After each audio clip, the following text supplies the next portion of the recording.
Starting over is impossible. Think about it. You can never truly go back to zero, because zero means knowing nothing, feeling nothing, having experienced nothing, and that's not you. That will never be you again. You carry something now that you didn't have before, and that something changes everything. But you don't see it that way, do you? You look at your life right now and all you see is loss. The relationship that ended, the career that crumbled, the dream that died, the years that feel wasted. You see yourself standing at the beginning and it feels like failure, like regression, like everyone else is moving forward while you're moving backward. That feeling is a lie, a convincing one, but still a lie. Rumi understood this lie. He lived it. Before he became one of the most celebrated poets in human history, he experienced what felt like total destruction. Everything he built, everything he believed, everything he thought he knew, stripped away. He stood in the emptiness and faced the same thought you're facing now. I have nothing. I am nothing. I have to start all over again. But Rumi discovered something in that emptiness, something that transformed his destruction into creation, something that turned his ending into the most powerful beginning imaginable. He realized he wasn't starting over. He was starting with wisdom he didn't have before,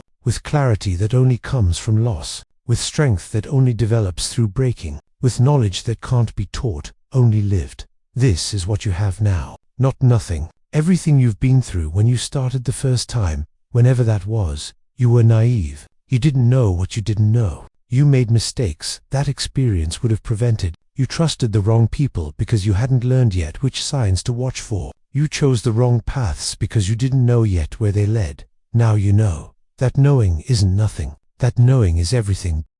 Think about what you've learned, not the facts or the skills, though those matter too. Think about the deeper learning, the learning about yourself, about others, about how life actually works versus how you thought it worked. You've learned what you can survive. Before, it was theory. Now it's fact. You've been through things you once thought would destroy you, and here you are, still breathing, still standing, still capable of reading these words and feeling something. That survival isn't just a memory, it's a resource. It's a foundation you didn't have before. You've learned what really matters. Before, you might have chased things that seemed important, status, approval, the appearance of success. Now you know which things are real and which are hollow. You know what you're willing to sacrifice for and what's not worth the price. This clarity is priceless. People spend entire lifetimes without it. You've learned who you really are, not the version you performed, not the mask you wore, but the person underneath, revealed when everything else was stripped away. That person is who you get to rebuild with, not a stranger, not an unknown, but yourself. Finally introduced yourself. Rumi wrote, "The wound is the place where the light enters you." Your wounds aren't just scars. They're windows. They've let in light that couldn't have entered any other way. They've illuminated corners of yourself that would have remained dark forever. They've shown you things about your own strength, your own depth, your own capacity, that you never would have discovered in comfort. That light is yours now, forever. It doesn't go away just because you're starting again. It comes with you. It guides you. It makes every step of this new beginning different from every step of the old one. But the voice in your head doesn't talk about any of this. The voice only talks about what you lost, what you don't have anymore, where you should be versus where you are. The voice compares you to others, to your past self, to some imaginary standard you can never meet. That voice is not your friend. Rumi would tell you to stop listening, not because the voice isn't powerful, but because it isn't wise. It can only count what's missing. It can't count what's been gained. It can only see the distance left to travel. It can't see how far you've already come. You've come so far, from who you were to who you are now. The distance is enormous. You've traveled through pain that would break many people. You've navigated confusion that had no map. You've survived loss that felt and now you're here, contemplating a new beginning, which means you still have hope. You still have fight. You still have the fundamental human capacity to rebuild.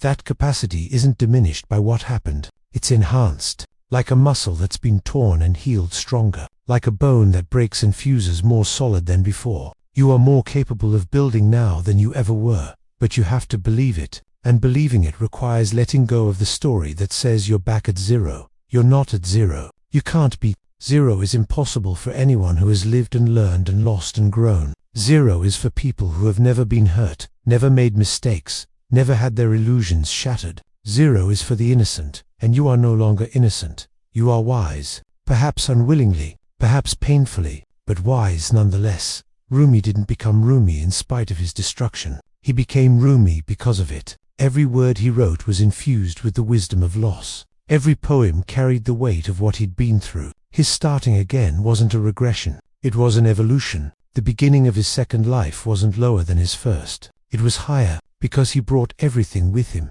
You get to bring everything with you. Every lesson, every scar, every moment of clarity that came through tears, every realization that cost you something to learn, every piece of wisdom you paid for with pain. It all comes with you into this new chapter. So when you look at yourself and think, I have to start over, try changing the words. Try saying, I get to start again. With everything I've learned, with everything I've survived, with everything I now know about myself and the world. Feel the difference. One sentence is heavy with loss. The other is light with possibility. Both describe the same situation, but one is a prison and one is a door. Choose the door. Choose to see your experience as an asset, not a liability. Choose to see your past as a teacher, not a failure. Choose to see yourself as someone who has been through fire and emerged, not someone who burned and became nothing. Because you are not nothing. You are the sum of everything you've lived, and that sum is greater than you realize. Rumi wrote, don't grieve. Anything you lose comes round in another form.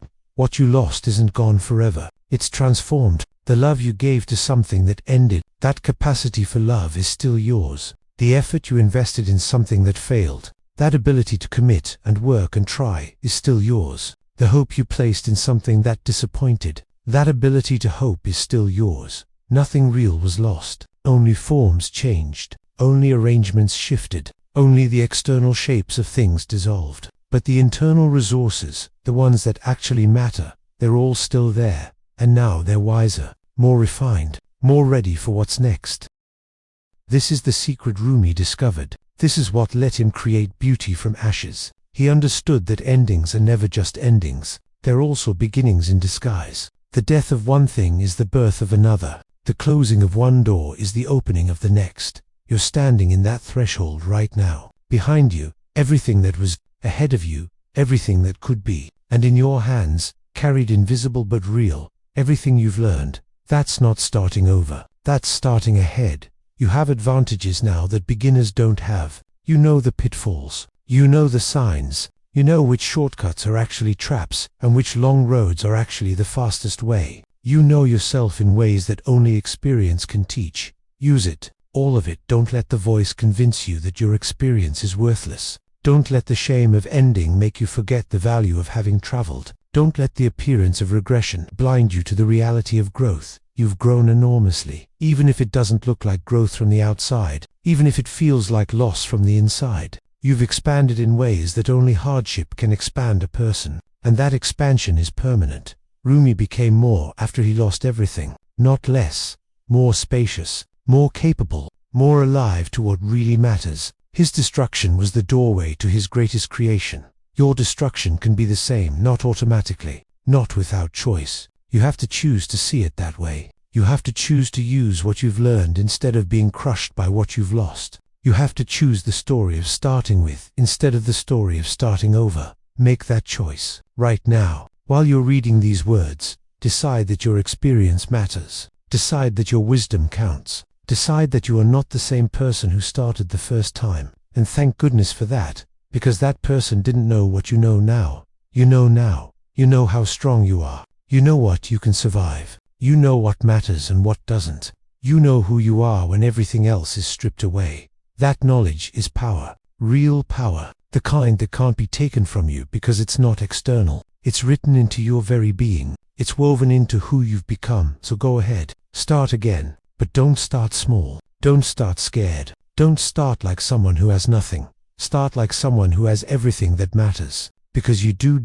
Start like someone who has been through fire and knows they can handle heat. Because you have and you can. Start like someone whose beginning is actually a continuation, a next chapter, an evolution rather than a reset. Because that's what it is. Rumi's second act was greater than his first. His rebuilding surpassed his original building. His starting again was the start of everything we remember him for. Your second act is beginning now, and it will be greater than your first. Not in spite of what you've been through. Because of it, You're not starting over. You're starting with everything. And here's what else you need to know. The people who seem ahead of you, many of them haven't been through what you've been through. They haven't earned what you've earned. Their foundations might look impressive, but they haven't been tested. Yours has been shaken to the core, and you're still here. That's not nothing. That's everything. When the next storm comes, and storms always come, you'll know what to do. You'll have the muscle memory of survival. You'll have the calm that only comes from having already faced the worst.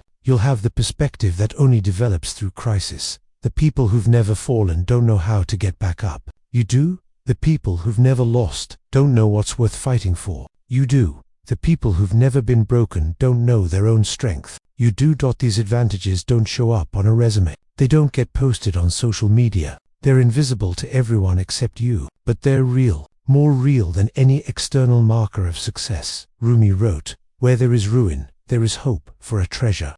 Your ruin is full of treasure. Not the kind you expected, not the kind you wanted, but treasure nonetheless. Wisdom buried in the wreckage, strength hidden in the ashes, possibility waiting in the emptiness. You just have to dig for it. You have to choose to see it. You have to refuse the narrative that says you've lost everything and embrace the truth that says you've gained what can't be lost. What can't be lost? Experience, wisdom, self-knowledge, resilience, clarity, perspective, the deep understanding of life that only comes from having lived it fully, painfully, honestly. These are yours forever. No matter what happens next, no matter how many times you have to begin again, these come with you, always, compounding with each new chapter, making you more capable with each new start. So here's your permission, if you need it, permission to stop grieving the starting over and start celebrating the starting with, permission to stop comparing your beginning to someone else's middle, permission to honor what you've been through instead of being ashamed of it. You've been through a lot. That's not a weakness. That's a qualification. You're not the naive beginner anymore. You're the experienced one, the one who knows, the one who's been tested, the one who's still standing despite everything that tried to knock you down. That person can build something incredible, something more solid than anything they built before, something rooted in reality instead of illusion, something true. Rumi built truth from his ashes, poetry that has lasted 800 years, wisdom that still reaches into human hearts across centuries and cultures. He didn't build that despite his destruction. He built it from his destruction, with his destruction, because of his destruction. What will you build from yours? The materials are all around you. The wisdom you've gained, the strength you've discovered, the clarity you've earned, the self-knowledge you've paid for with pain. These are building materials. The best kind, the kind that last. Use them. Start building, not over, not from zero. From everything you are, everything you know, everything you've survived. Your new beginning isn't a step backward, it's a step upward, onto a foundation of experience that makes everything stronger. Rumi knew this. Now you know it too. You're not starting over. You're starting with everything that matters. And that's the most powerful place to begin.